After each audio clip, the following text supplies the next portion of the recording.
Welcome everyone to Meditations and Transformations, number 5. As I have noted previously, these videos are primarily for those who are planning on attending our next Transformations of Natural Foresight retreat, which will take place in September of 2024. However, they're for everyone who wants to go deeper in their foresight and futures thinking journey. As I've done on previous videos, I want to read to you a few brief definitions that will help us to understand what we mean by transformations and meditations. First of all is the definition of transformation itself. It is the evolutionary pathway of all living things. Next is transformational futuring, because obviously we're dealing primarily with foresight and futures thinking.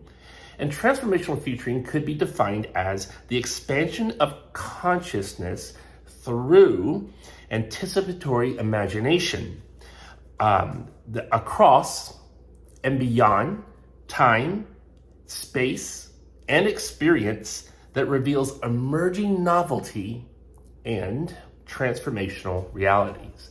And then last but not least is transformational development, which is the application of transformational mindsets and pathways among communities and ecosystems that results in environments of empathy and care and love and of wholeness.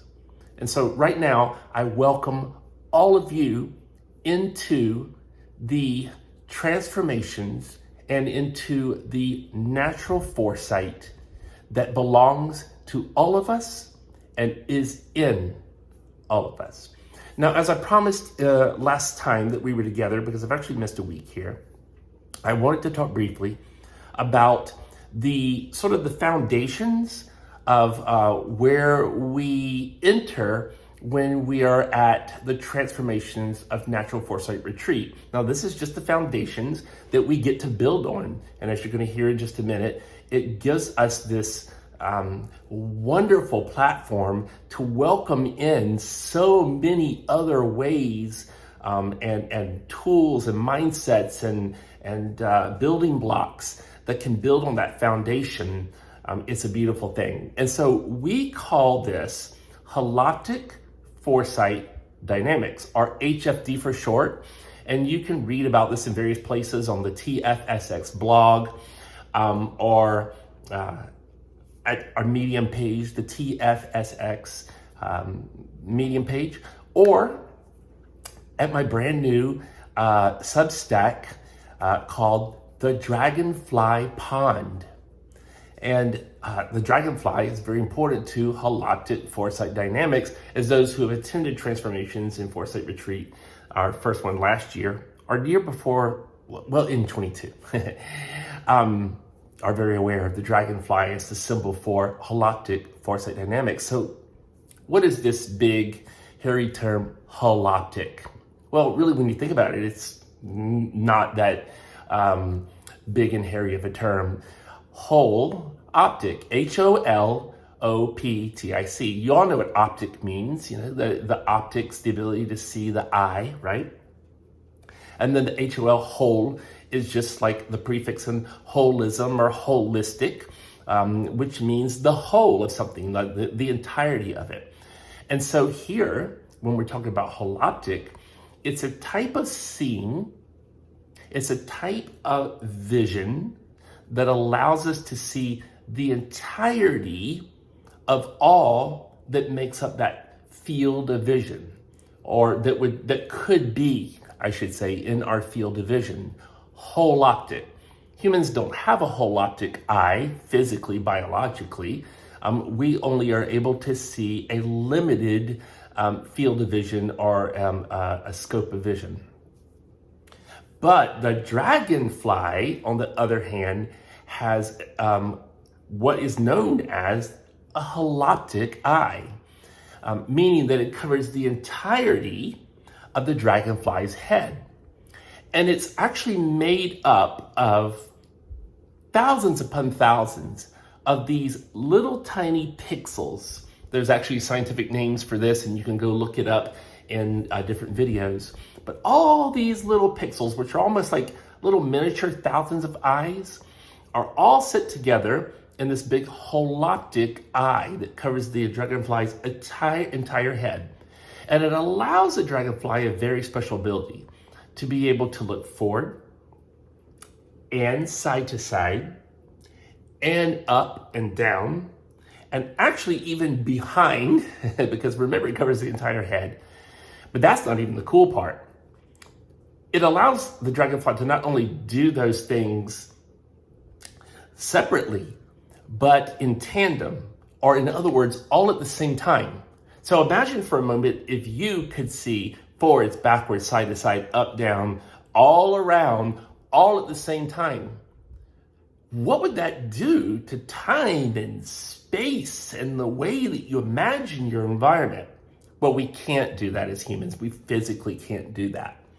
However, it's been noted for many years, as a matter of fact, many decades, that there is an emerging over time, a cooperative evolutionary emerging in all species, and as a matter of fact, across the cosmos, of this collective, cooperative, and collaborative ability to sense and to see. In other words, our diversity through integration in an evolutionary pathway, our evolutionary directionality is leading towards a greater holoptic eye, a greater cooperative evolutionary ability to perceive. Here comes the foresight part: to perceive, to sense, to look into what wants to emerge into emerging novelty, that thereby fosters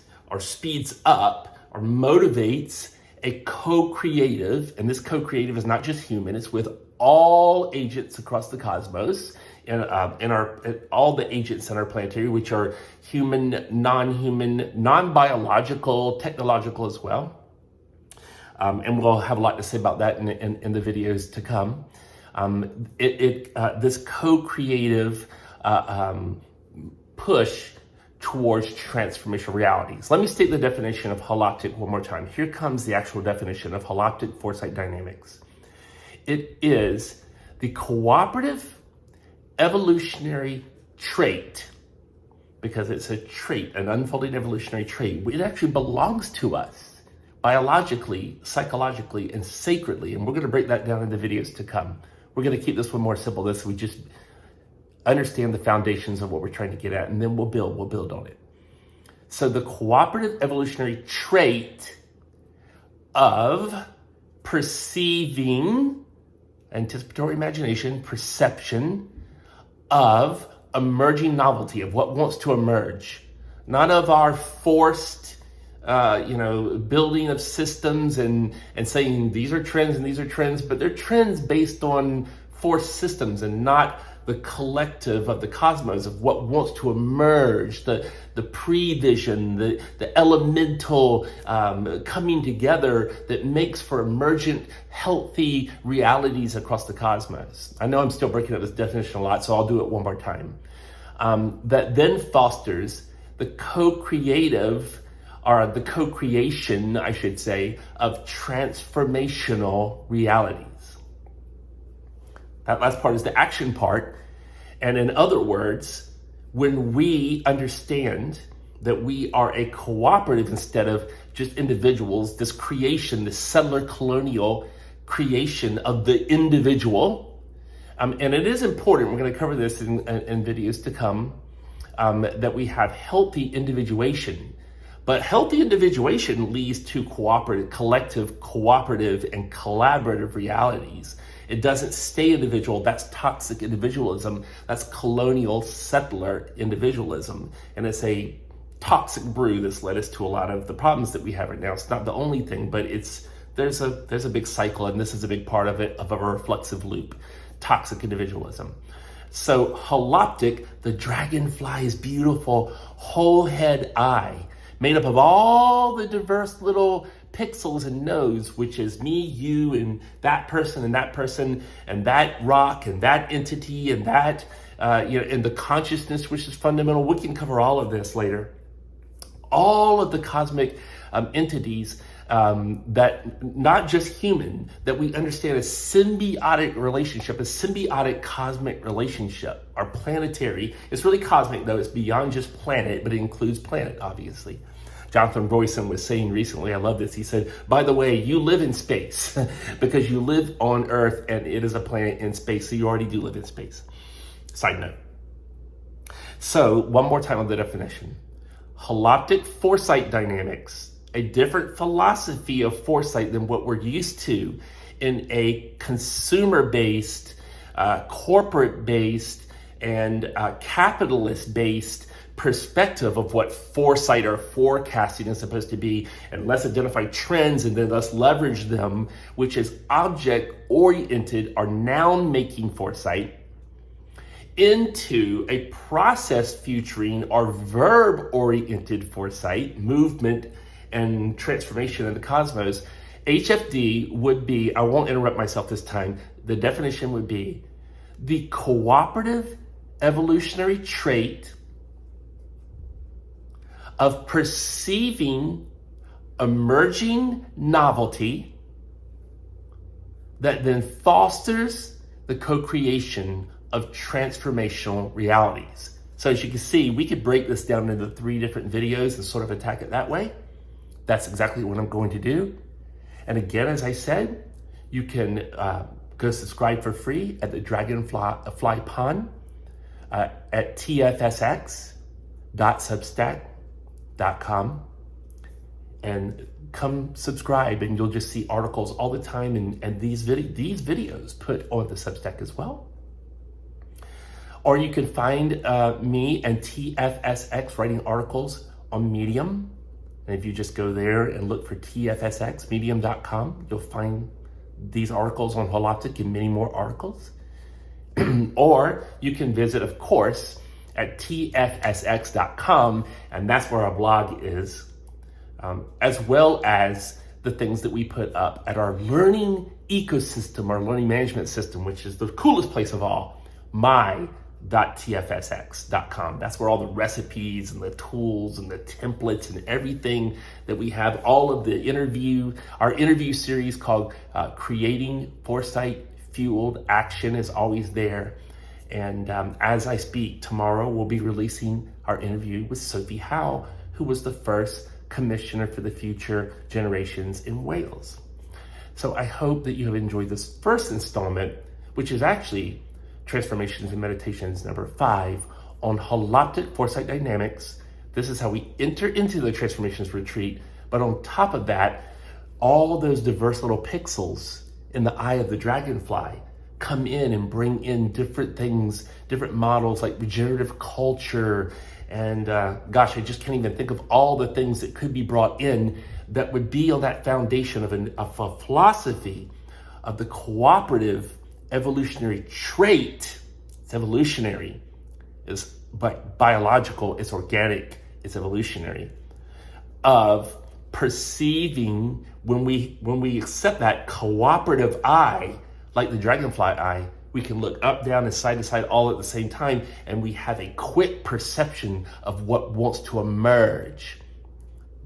That's internal biological organic evolutionary foresight. I'm telling you, this is so dynamic. It's a very different way of seeing foresight. It's not hunting for trends. It's the collective actually has the power of foresight, but not individual, only as a dragonfly's eye, the collective. And that cooperative evolutionary trait of perceiving emerging novelty that fosters the co-creation of transformational realities. I'll see you on the next Meditations and Transformation.